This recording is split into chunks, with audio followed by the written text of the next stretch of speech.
Hi everybody, I'm Damian Osborne and I'm a fine artist from Cape Town in South Africa, and today I want to talk about turning this into this. I hope you enjoy my new series on the alchemical paint making journey, and if you have any questions or comments, please send them in. You can write down below there, or you can just go onto my website at damianosborne.com. Please enjoy the video and stay tuned.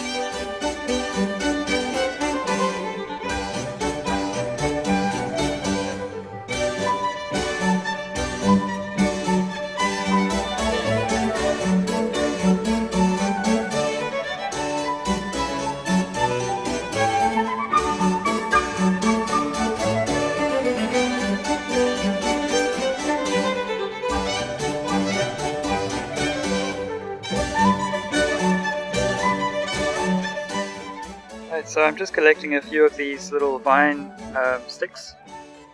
I'm a little bit late for the season.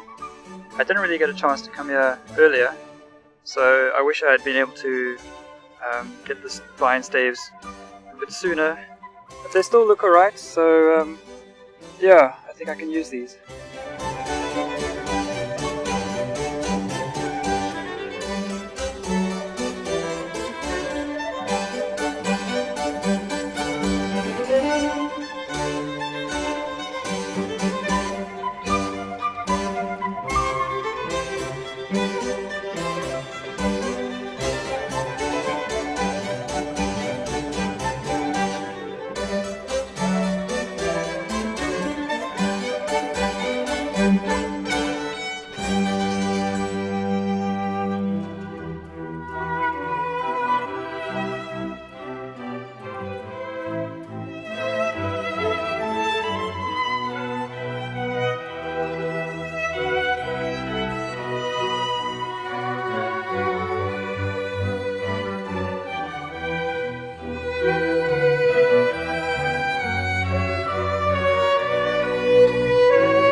Okay, so here I have my collection of vine sticks in a box, which has been drying for a while, and I'm now going to start a fire and start burning them. So I've got a lot of wood in the backyard. There's a lot of crap lying here, and it's a bloody mess. So I'm going to use this wood to make a fire from. I've got this old paint tin that I'm going to use for burning or calcining the sticks in.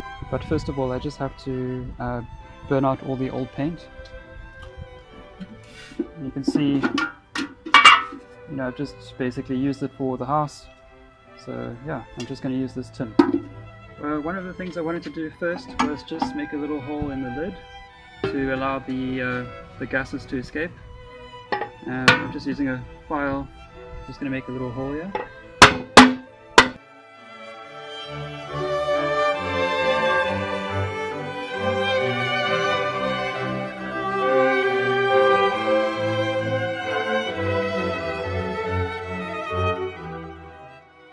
Some of these I'm going to use for drawing charcoal, so I'm going to cut them to the right length. Something that makes a decent drawing stick. So about so long. And others are just going to be for charcoal powder, for making oil paint. Okay, that's about as much as I can fit in now. The idea is to make sure that there's not a lot of air inside, therefore pack it as tightly as possible.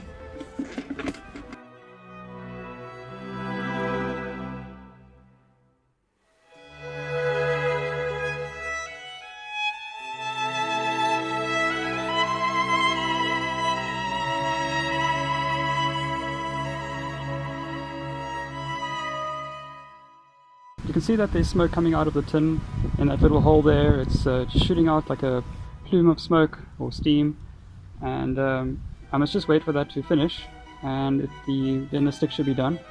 So that should take about maybe 45 minutes to an hour, but I can see it's definitely pumping out of there. Obviously the fire is pretty hot, so it shouldn't take too long.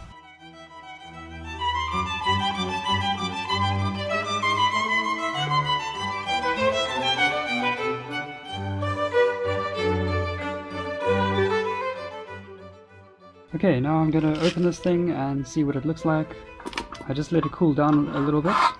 I made the hole a little bit bigger because I found that the lid kept on popping, but I might have made it a little bit too big because I found that flames were coming out of here, so I quickly took it out. Let's see what this looks like now.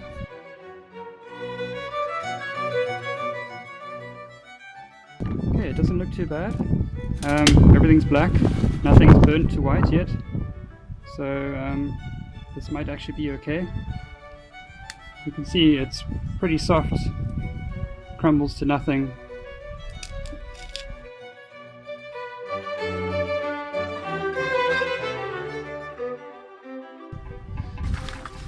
Okay, so maybe some of these big ones are not quite done yet. Actually, look at that. So that's perfect. So that was a very hot fire. It took maybe 20 minutes in the fire before I started seeing flames coming out the top. And then I decided just to take a look and see what it looks like, and I think it's pretty much done. Alrighty, I'm just going to do some testing of the drawing charcoal. So I just broke off a few pieces that were thin enough to draw with, and then I've got a bit of a stubby piece too. So all I did was sharpen it with a bit of sandpaper to get a bit of a point. Yeah, this is just my sketchbook where I do a lot of my ideas for paintings. I've got this idea that I want to do, that I want to get down. It was from a dream that I had last night, so I'm going to see if I can draw it with this charcoal. So let's just see. So yeah, quite cool, nice soft tone, blends pretty easily. It's not like compressed charcoal that's much darker. This is a lot more grey and more powdery. So really cool for doing trees or clouds or atmospheric things. And I can get some lines as well.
Okay, so I just try to experiment a bit with wetting the charcoal with a bit of water, but then I was worried about the charcoal coming off when the water dried. So I thought, let me just add some gum arabic to the water. So I just added a little bit of this My Mary gum arabic to this jar of water, just a few drops. And you can see that the vine charcoal is really soluble in water, and it kind of becomes like a watercolor. A monochromatic watercolor. And I think this paper is quite thick, it's about 160 grams, if I remember.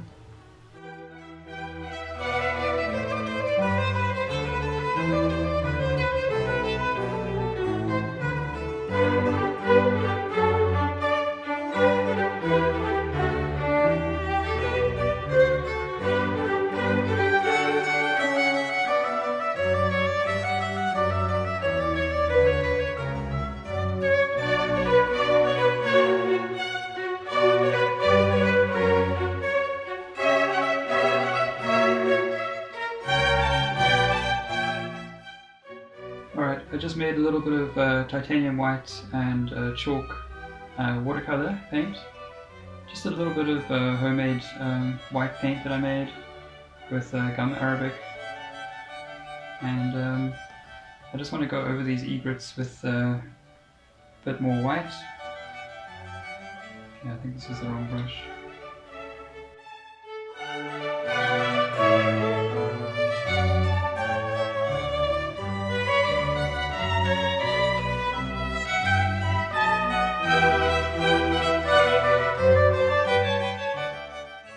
It's a nice way to create some white highlights with white watercolor paint or gouache.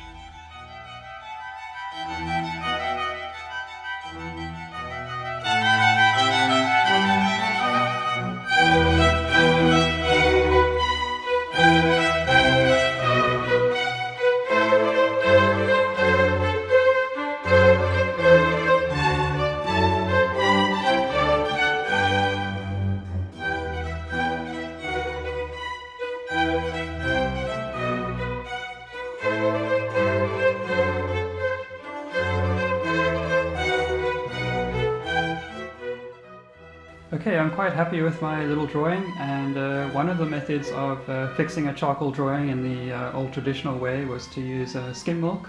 That's if you don't want to use the modern spray fixative that is bad for the environment and smells bad. It contains xylene and other terrible compounds. So I'm just going to stick to the more natural, traditional methods of making my art. But now I'm going to move on to actually making the vine black oil paint. So here we go. Okay, now for my next trick, I'm going to be grinding down the vine black with my mortar and pestle. So just take a couple of sticks at a time.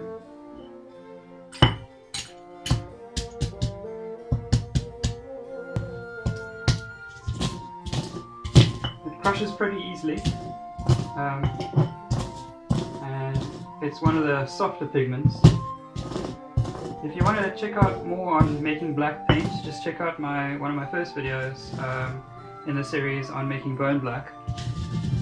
It's a similar process.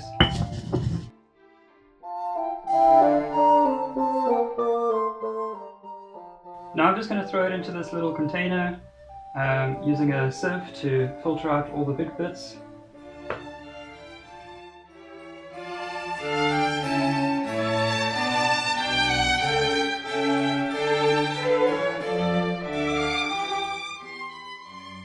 Go. Just gonna redo this.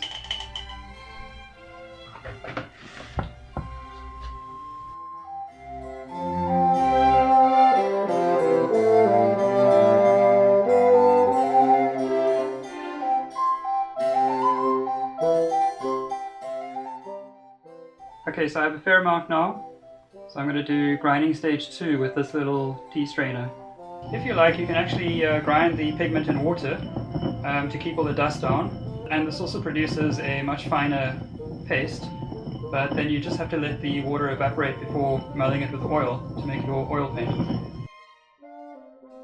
This is a fine sieve that I made from an old paint bucket lid and some very fine material. So now I'm just going to give it another pass through this very fine mesh.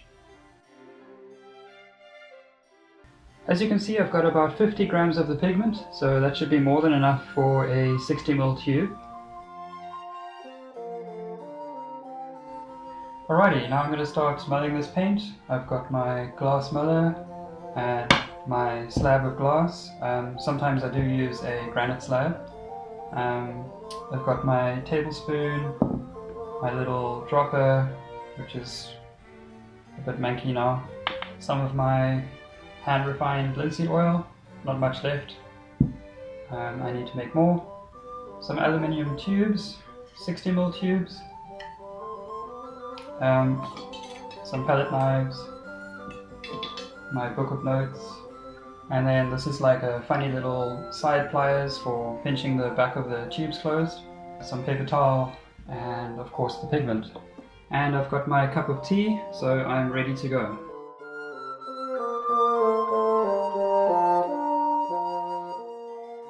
Alright, so let me just do 1 tablespoon at a time, because I'm working on quite a small surface here.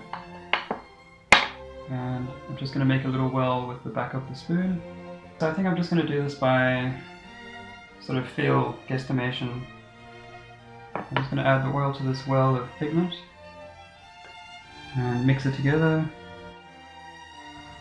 Another half a teaspoon.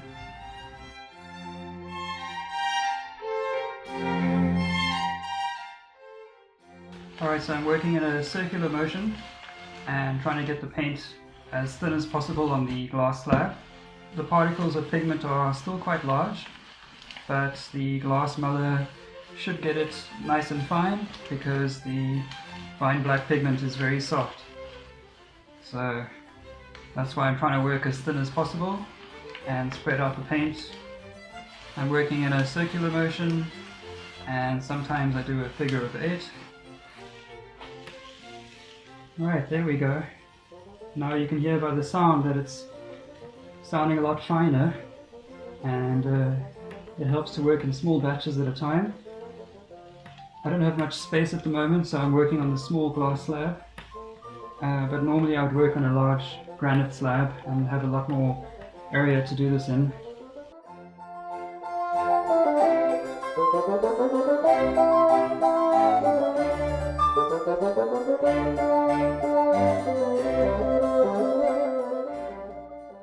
Alright, so that's pretty thick. It started off like this very sort of crumbly paste here, and then as I crushed it further with the glass muller, it started to look a bit more like paint. There you go. You can see it's got a thicker rheology, whereas this one here is a lot oilier and doesn't have the same rheological properties. So this is the great thing about making your own paint, is that you can really get it to the kind of workability and brush properties that you enjoy. The paint can be short and stiff like this one here, or long and runny like this one here.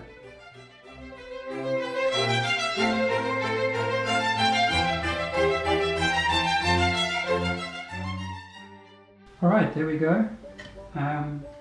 It's a little bit runny, but that's okay because I think I'm going to be using it more for glazing as opposed to underpaintings.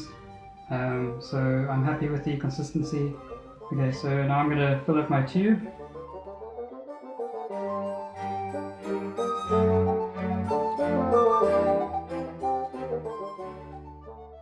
I filled it up to just above 2/3 of the way. There was 6 tablespoons of pigment and about 9 to 10 teaspoons of oil. You can choose your own mixture. Mine's a little bit runny because I'm going to use this paint for glazing mostly, for skin tones, etc. and shadows. So now I'm just going to squeeze the top closed.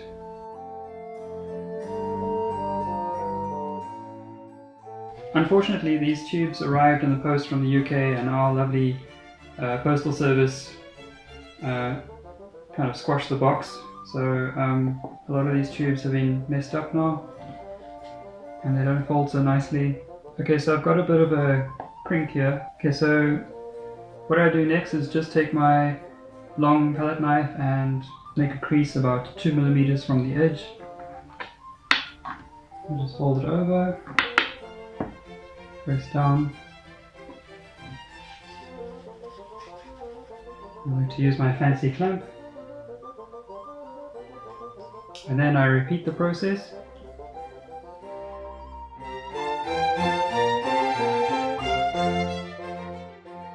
And then I just clamp it closed again.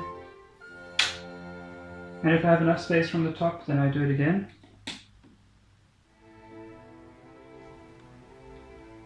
Alrighty, there's my little tube of vine black oil paint. A few kinks in the tube, but that's fine. It's for my personal use, and I'm looking forward to using it.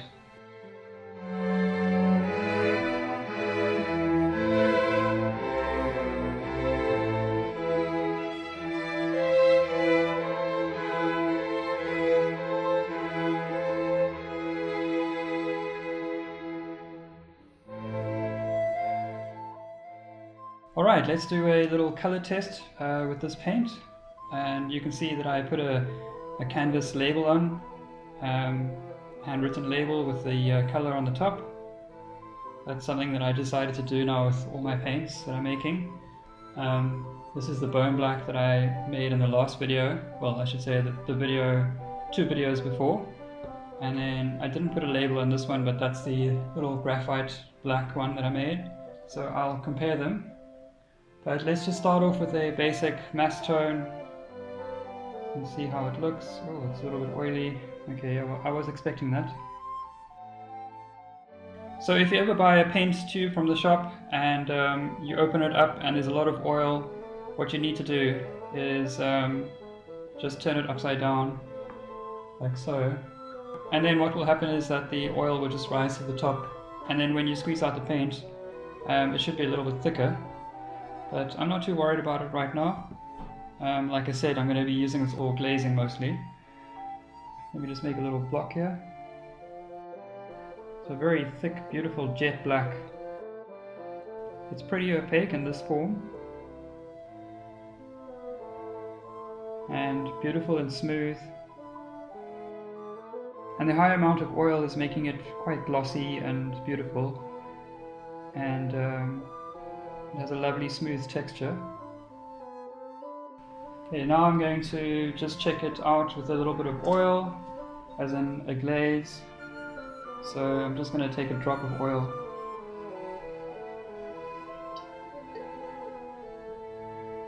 Just a tiny drop. And see what it looks like in I suppose an undertone. I just basically just wipe this off with a tissue, and it's just a dirty brush now. So it's a very little bit of pigment. So it's a very strong tinting strength. And generally the paint is quite opaque because the tinting strength is so strong. But that's not to say that you can't get really beautiful glazes with it. So let me just clean this off more. Just going to wipe it with my finger and a tissue and just show you the undertone. So this is more of a, well, obviously a charcoal-y grey kind of black because, well, it is made from charcoal. Quite a nice tone. I should try it on different surfaces and see how it affects the color. I'd like to experiment with walnut oil and see if the paint looks a bit cooler. It might be looking warm here because of the linseed oil, but I do think it is cooler than the other paints. Okay, so the next thing I'm going to do is mix with a little bit of white to create a tint.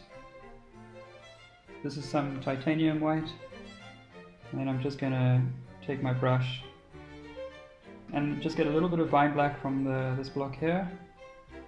And then mix it together and see. Okay, the vine black is a very strong color and creates quite a nice bluish toned grey. So if you're using a limited palette, like the Zorn palette for example, this might be a nice black to use because it creates quite a cool toned black. Okay, now I'm just going to compare it with the bone black. Okay, so I can see that the bone black is a bit thicker. I use less oil and I think the particles are a bit bigger. So at this point they both look pretty similar, although the bone black is a bit more gritty, which I kind of like because it adds a bit of texture to your paint, and you can definitely see the brush strokes, which is nice. Similar color. This is probably more glossy because of the oil, but I'll have to wait and see when it dries.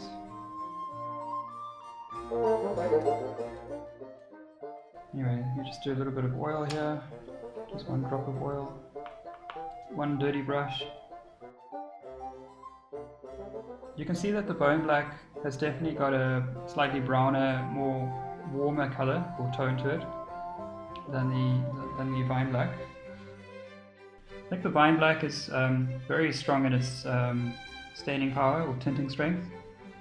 Bone black also, but you can see how warm this one is compared to the vine black. So I'm just going to use a little bit of bone black here and then create a tint. So you can see the bone black is warmer, the vine black is cooler.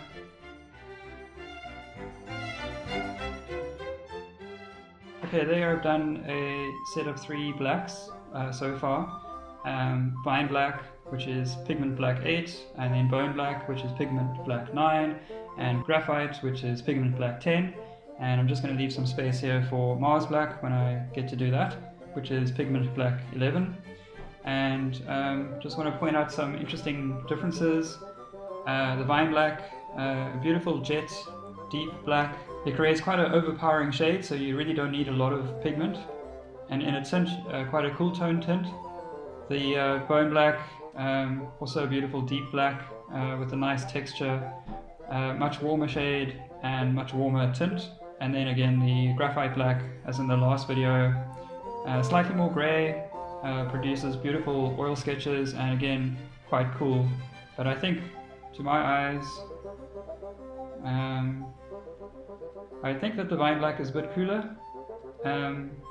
It's quite tricky to get the exact amount of white to pigment to create a equal ratio of paint here, of pigment to white. But you can see quite clearly which is the warmest. That's the bone black. So I'm looking forward to using the vine black. It looks like an awesome paint, and particularly for portraits and for skin tones in the shade. Just check out the blog below. Okay, so I hope that you thoroughly enjoyed that. If you want to subscribe, go ahead, that's cool. I'm really just doing this because I love it. I hope you stay tuned for the next paint making video. It's going to be a good one. Thanks for watching.